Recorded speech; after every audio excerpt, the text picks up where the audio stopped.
प्रधानमंत्री नरेंद्र मोदी ने हरियाणा के गुरुग्राम से राजस्थान सहित अन्य राज्यों के लिए 1 लाख करोड़ से अधिक लागत वाली 112 राष्ट्रीय राजमार्ग परियोजनाओं का उद्घाटन और शिलान्यास किया।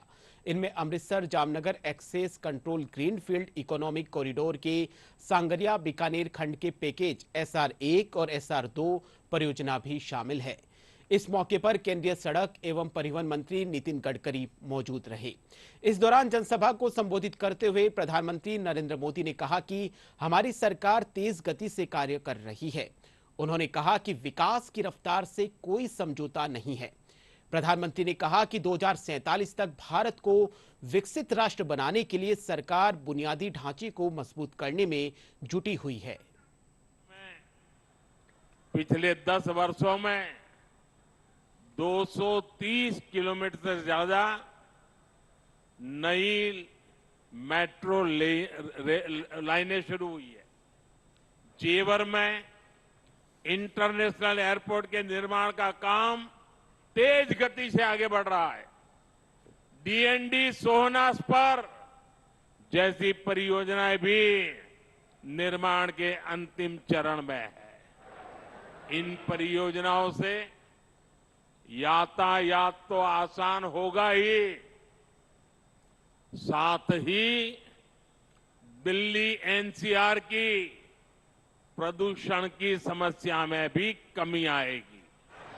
साथियों, विकसित होते भारत में आधुनिक इंफ्रास्ट्रक्चर का निर्माण और देश में कम होती गरीबी दोनों आपस में जुड़े हुए। जब एक्सप्रेसवे ग्रामीण इलाकों से होकर जाते हैं, जब गांवों को अच्छी सड़कों से जोड़ा जाता है, तो गांव में अनेक नए अवसर लोगों के घर के दरवाजे तक पहुंच जाते हैं। हाईवे और एक्सप्रेसवे को बनाने में बड़ी संख्या में इंजीनियर्स और वर्कर्स की जरूरत पड़ती है। सीमेंट, स्टील जैसे उद्योगों को बल मिलता है। वहां भी बड़ी संख्या में युवा काम करते हैं। इन्हीं एक्सप्रेसवे के किनारे आज इंडस्ट्रियल कॉरिडोर बन रहे हैं। नई कंपनियां, नई फैक्ट्रियां स्किल युवाओं के लिए लाखों रोजगार लेकर के आ रही है। और ये जो एक्सप्रेस हाईवे बना है, इसमें हरियाणा के जितने रोड है उसको भी हमने अच्छी तरीके से बनाया है। मुझे बहुत खुशी है कि दिल्ली के डेवलपमेंट प्लान में जो UR2 था, रिंग रोड दिल्ली का, उसका भी काम लगभग पूरा हुआ है। 3 महीने के अंदर आगे प्रधानमंत्री जी के हाथ से उसका भी उद्घाटन हम करेंगे, जिसके कारण ये पूरे गुड़गांव से धौला कुआं तक जाने वाला जो रोड है, इसका ट्रैफिक 50-60% कम हो जाएगा।